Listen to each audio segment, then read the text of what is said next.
Hello, my valued listeners. It's Marleen Greenleaf here, and I want to welcome you to another episode of Living in Your Power. Today, I want to share something deeply personal and important because over the past few weeks, I've experienced some of the most challenging storms in my life. My husband recently underwent a kidney transplant October the 5th. And while we had high hopes for a smooth recovery, there have been some complications. And on top of that, I recently lost my father.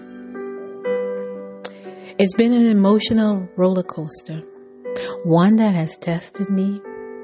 Yet through it all, I found peace. And today, I want to talk about how we can navigate through life's storms, hold on to our peace, and prioritize our well-being, especially when we are caregivers. I want to share my journey and some important lessons I've learned along the way, and hopefully you will walk away feeling empowered to live in your power, even through your own storms. The first thing I want to touch on is faith. Because in the hardest of times, it has been my faith that has kept me steady. When my husband was going through surgery, and then when complications arose, as of today, he's back in the hospital again with a high heart rate. But I had to lean into prayer and into the promises of God. Then, again, as I said, as if that wasn't enough, I had to say goodbye to my father, who's in Trinidad. He was 91 years old, and we had him cremated last Monday. In that moment of loss, it could have been easy for me to feel overwhelmed. But instead, I found peace. That peace didn't come from the circumstances themselves. It came from knowing that God was with me every step of the way, even when things seem out of control. Sometimes when life throws all it can at you, you've got to hold on to something greater than yourself. Faith anchors you when the winds of uncertainty are blowing in every direction. I realize that no matter what happens, there's a peace that surpasses understanding. And I want to encourage you, if you are going through a storm right now, whatever it is, I want you to lean into your faith and trust that God's plan is bigger, and through it all, you will come out stronger. I also want to talk to you about the people who surround you in tough times. There's nothing like a storm to reveal who your true friends are. I have been blessed to have so many of you offer your prayers, your support, and acts of kindness during this time. Some people who I thought were just acquaintances stepped up and showed love in ways I didn't expect. And then there were others I expected to be there, but they weren't. And that's okay.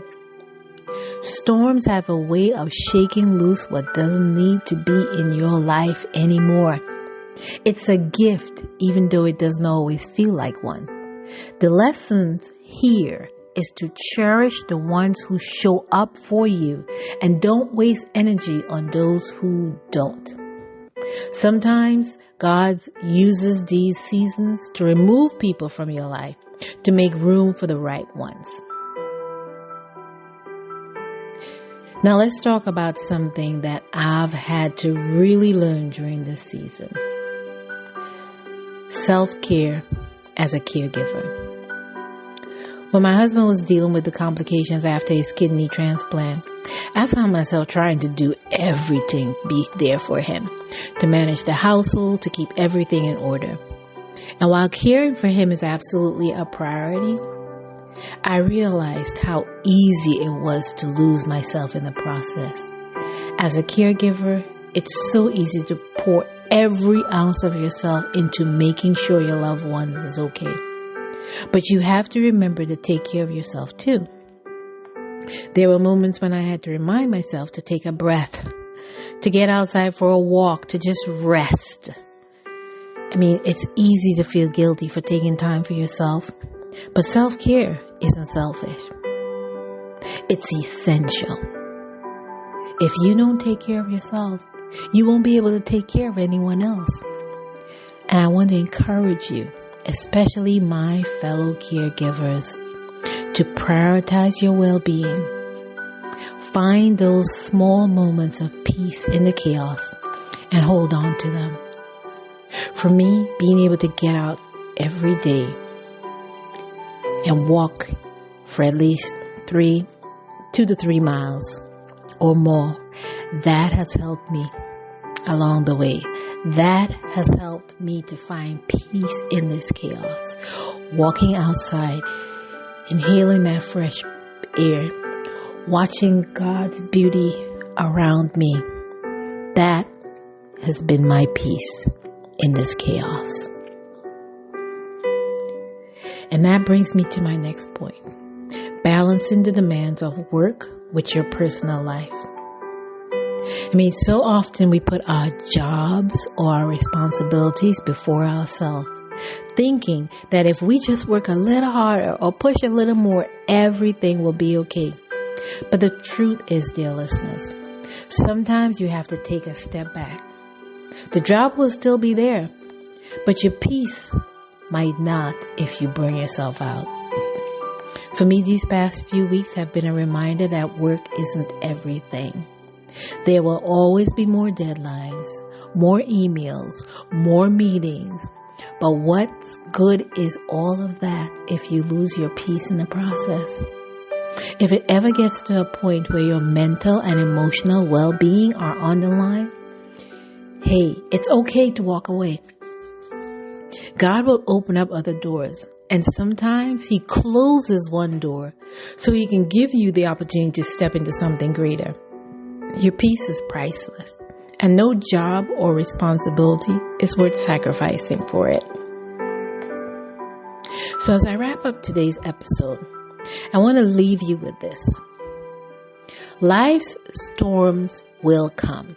They will test you. They will push you to your limits, but they don't have to take your peace. Hold on to your faith. Surround yourself with true support, and never forget to take care of yourself, especially when you're the one taking care of others.